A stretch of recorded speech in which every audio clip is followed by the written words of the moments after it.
El viaje de Chihiro trata la importancia de tener un lugar.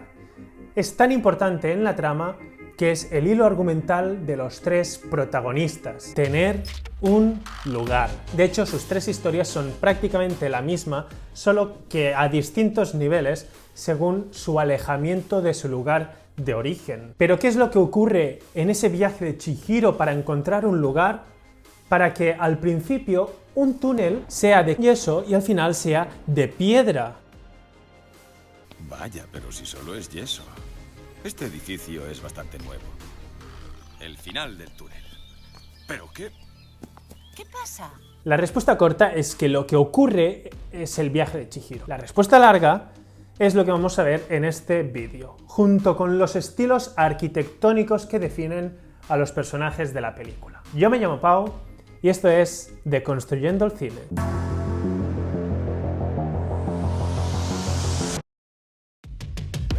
El viaje de Chihiro empieza con una mudanza, la ausencia y la búsqueda de un lugar. La búsqueda de ese lugar es para mí el tema principal de la historia.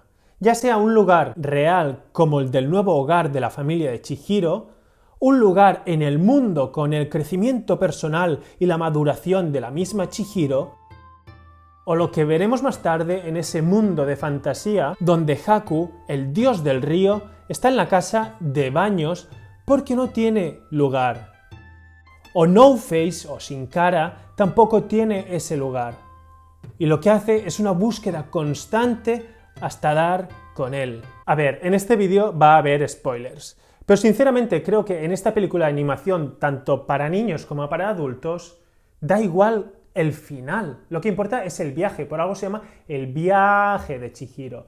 Y te puede sonar muy de autoayuda, que lo importante es el viaje. Sí, pero de eso va la película. En fin, sigamos, y vamos a ver en paralelo las historias de Haku, No Face y Chihiro.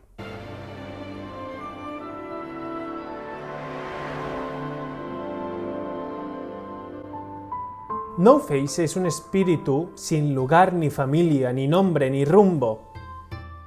Quien no tiene un lugar para Miyazaki es como quien no tiene nombre, pierden su identidad. Hay una canción en catalán que dice que qui perd els orígens perd l'identitat. Qui perd els orígens perd l'identitat. Quien pierde los orígenes pierde la identidad. Y lo que hace Miyazaki en El viaje de Chihiro y en muchas otras de sus pelis es una reivindicación de los orígenes, de la cultura tradicional japonesa. Haku, en cambio, sí que tenía un lugar, era el dios de un río, pero la tecnología o el ser humano lo seca para poder construir edificios encima. El ser humano, a través de la tecnología o de la arquitectura, es aquí el mal. Es la avaricia del ser humano que actúa como un dios viendo un río diciendo pues lo voy a secar y a construir encima para poder seguir creciendo como una megalópolis. La ausencia de lugar en Chihiro es la más clara. Literalmente está de camino entre su hogar y su futura nueva casa, algo que por lo que vemos parece que no le gusta demasiado. En este mundo real dominan los colores verdes. La misma Chihiro viste de verde, pero luego en el mundo de fantasía donde domina el rojo veremos que Chihiro ya viste de unos tonos más rojizos.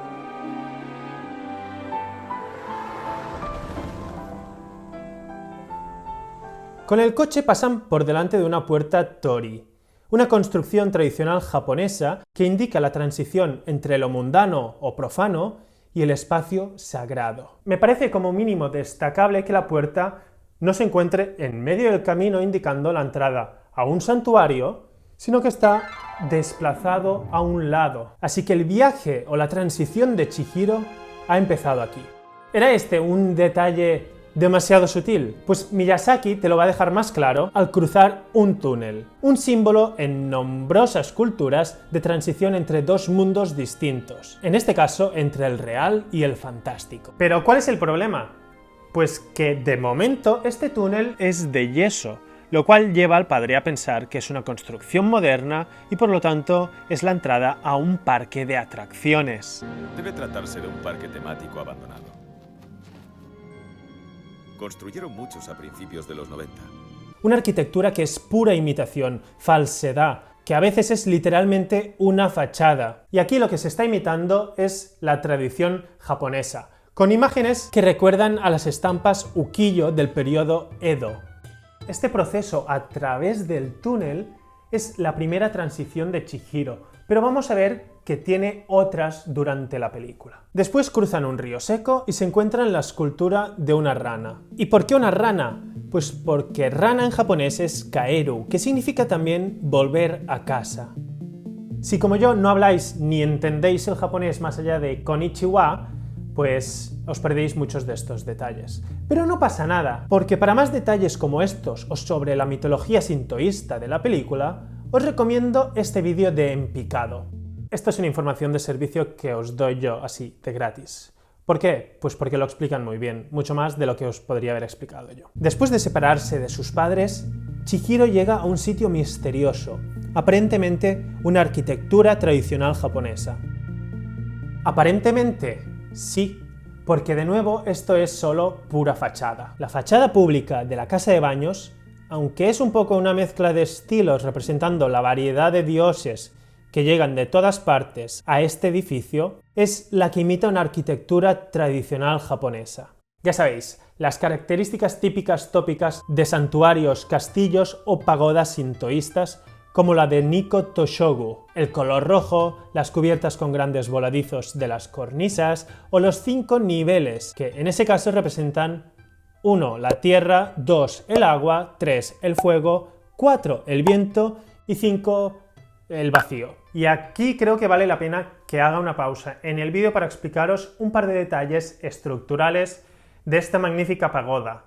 En la arquitectura tradicional de las pagodas, estos niveles están desvinculados unos de los otros. Son como 5 cajas apiladas una encima de la otra. Esto se consigue con una construcción mediante el encaje mecánico de piezas de madera. ¿Y por qué será eso?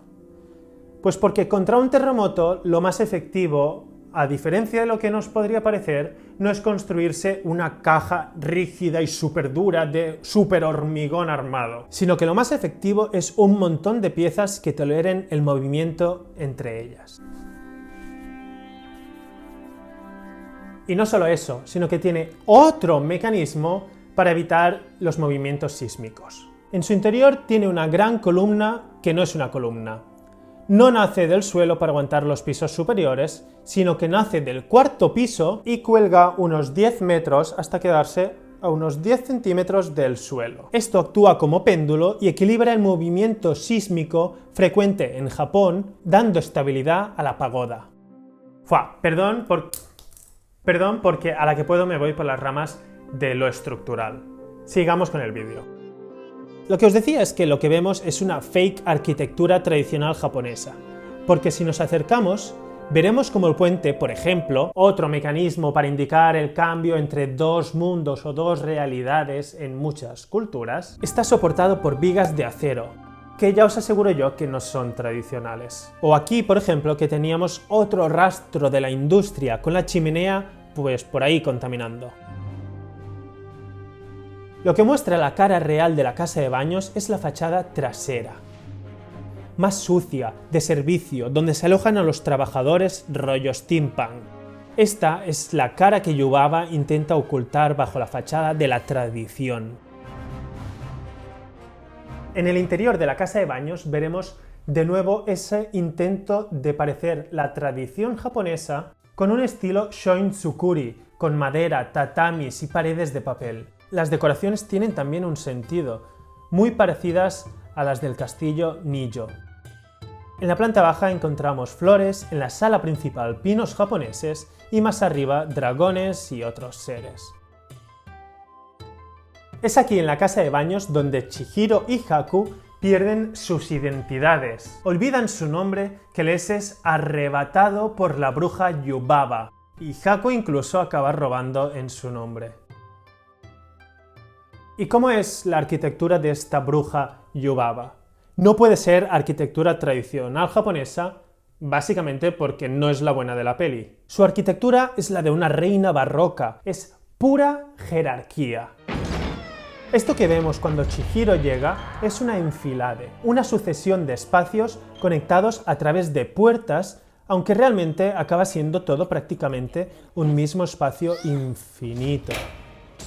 Esto servía porque según tu estatus te recibían en un sitio o en otro. Cuanta más jerarquía, más cerca de la habitación del rey o de la reina. Chihiro no llega al final de este espacio por su nobleza, sino que se ve obligada, arrastrada a ir hasta aquí.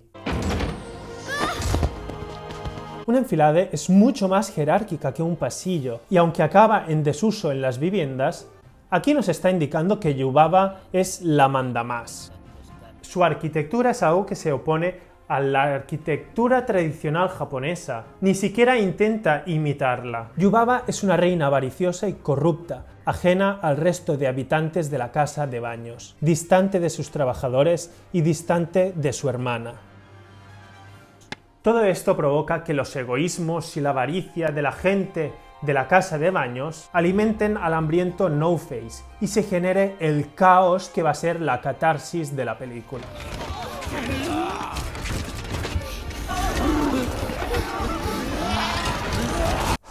Después de esto, lo que necesitamos es un momento de paz y eso va a llegar con la segunda transición.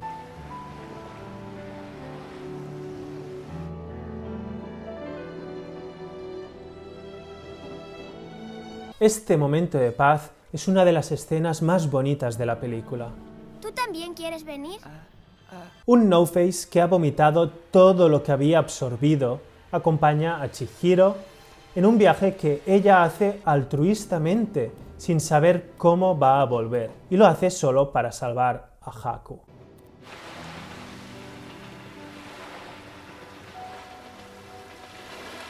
Esta segunda transición no es ni roja ni es verde, es un mundo aparte, es azul, es la calma, la redención para No-Face y luego es la redención para Haku. Es algo sencillo, casi minimalista comparado con lo recargado que son las escenas con Yubaba. En serio, fijaos en este nivel de detalle que tienen las estancias de la bruja Yubaba, con incluso jarrones pintados con gran detalle comparado con la inmensidad del océano cruzado únicamente por un tren. Esta escena es también un descanso por la ausencia de construcciones. Finalmente llegan a casa de Zeniba, la hermana gemela de Yubaba, y su casa no engaña. Esto es una arquitectura tradicional real, sin mentiras ocultas, la paz de lo tradicional. Y aquí es donde No-Face encuentra un lugar. Si quieres puedes quedarte aquí conmigo y ser mi ayudante. Chihiro madura con lo aprendido y Haku finalmente recordará su nombre y volverá a ser él.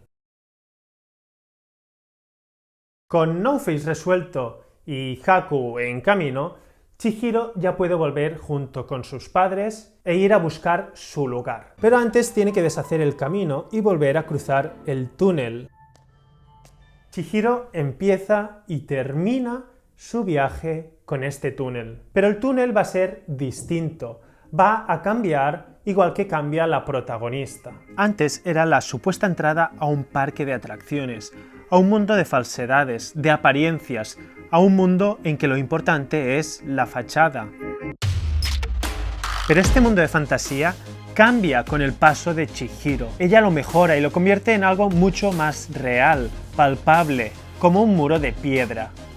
El túnel pasa de ser una entrada a lo fantástico a una vuelta a lo real, una vuelta a casa, al lugar que Chihiro por fin encontrará. Finalmente Chihiro vuelve a ese mundo real verde, pero con un pequeño detalle distinto, y es que se lleva la goma de pelo de color rojizo con ella, una goma del mundo de la fantasía. Espero que os haya gustado este vídeo y si es así que lo compartáis con todos los fans del viaje de Chihiro, de Miyazaki o de la arquitectura y el cine en general. También os agradezco si me dejáis un buen like o un comentario. ¡Adiós! ¡Pero qué fan!